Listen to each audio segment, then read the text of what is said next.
Depressed, frustrated, sad, confused. You want answer. Let's talk. Give me a message sa page ko sa Philippine Dating Coach and you can have one-on-one coaching with Coach Baze, your dating coach and psychologist. Just please subscribe to my channel and hit the bell button.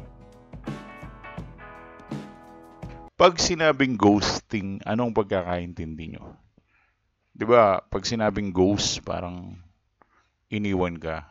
Well, ang ibig sabihin ng ghost in general terms, multo, di ba? Parang nung bata tayo, takot tayo sa multo, we're afraid of ghosts.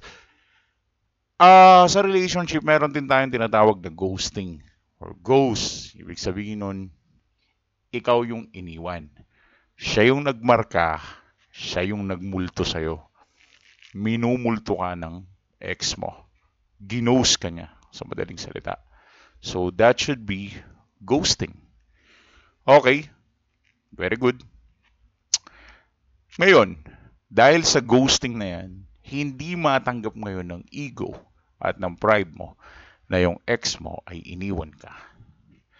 And because of that, you felt na you are not validated to what you feel. Parang kamote or kinamote, kinawawa ka niya. And you feel devastated about that breakup. Now you are trying to come back para i-fix ang lahat, para ayusin ang lahat. You're trying your very best para at least man lang sure na ma-fix ang relationship at pagbalikan kayo at mabigay niya ulit yung best niya sa'yo. Pero anong nangyari ngayon? Ni-ghost ka, ginose ka, iniwan ka. At feeling mo sobrang kawawa mo dahil sobrang devastated ka ngayon because you are looking for comfort. Pero hindi mo mahanap yun sa kanya because you are being ghosted. And now, because of that ghosting spirit na naranasan mo at naramdaman mo, naghahabol ka and you want to fix everything. I will tell you a technique. Pero itong technique na to kapag in-apply mo siya habang buhay kang hahabulin ng ex mo. Siyempre, magiging honest ako. Ang technique na to ay huwag mong babalikan ng ex mo.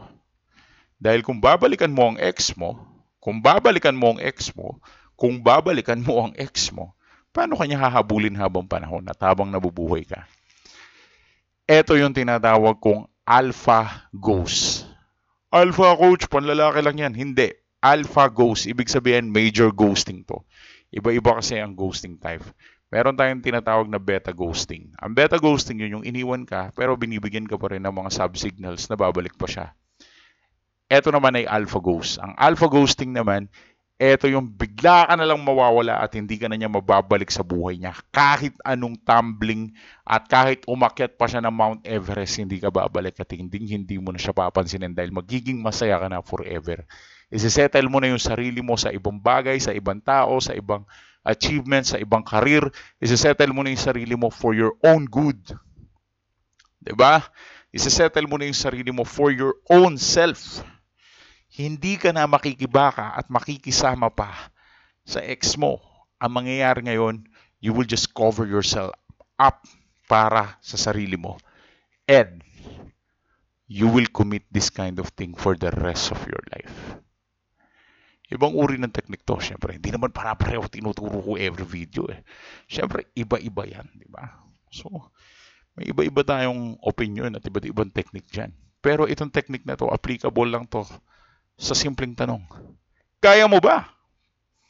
Kasi isa to sa mga pinakamahirap na techniques na pwede mong i-apply. Ito yung alpha ghost. Ang ibig sabihin ng alpha ghost, mawawala ka sa buhay niya forever and ever. At magugulat siya doon dahil buong expectation ng ex mo is hahabol ka. Buong expectation ng ex mo is mahal na mahal mo siya. Buong expectation ng ex mo is talagang uhaw na uhaw ka sa presensya niya. Yun yung pagkakaintindi ng ex mo. Yun yung ine-expect ng ex mo. Yun yung nakikita ng ex mo. Pero hindi. Hindi ka nauuhaw. Hindi ka hahabol. Dahil ang mangyayari ay panghabang buhay at habang panahon ka na mawawala sa kanya, sa poder niya, you will be lost forever.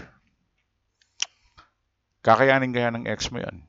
Siyempre, isipin mo, ay, hindi kaya ng ex. Kayang-kaya ng ex ko yung coach. Di naman ako mahalaga sa ex ko eh. Sobrang negative mo. Hindi ka siguro nakakasiguro. Kasi, sabihin ko sa'yo, minsan kanyang minahal eh. Kaya wala lang galang sa yung ex mo, tsaka walang respeto sa'yo. Kasi alam niyang kontrolado ka niya ngayon eh. Alam niyang under her, under her power ka niya eh. Under ka ng kapangyarihan niya, kaya feeling niya ngayon, kontrolado ka niya ng buo. So, wala siyang dapat ipag-alala regarding dyan. Kasi kontrolado ka naman na niya eh, di ba? So, who you are right now, it doesn't matter at all. So, anong ma-advise ko sa'yo? Gusto bang i-apply to? Alpha Ghost? Habang buhay ka na mawawala, habang panahon ka na niyang hindi makikita. Well, kung gusto mo siyang i-apply, go ahead, i-apply mo. At kung gusto mong turuan kita paano mo ito magawa ng buo, i-message mo ako sa Philippine Dating Coach sa Facebook page. One-on-one coaching tayo. See you out there para magkaalaman na. Thanks for watching.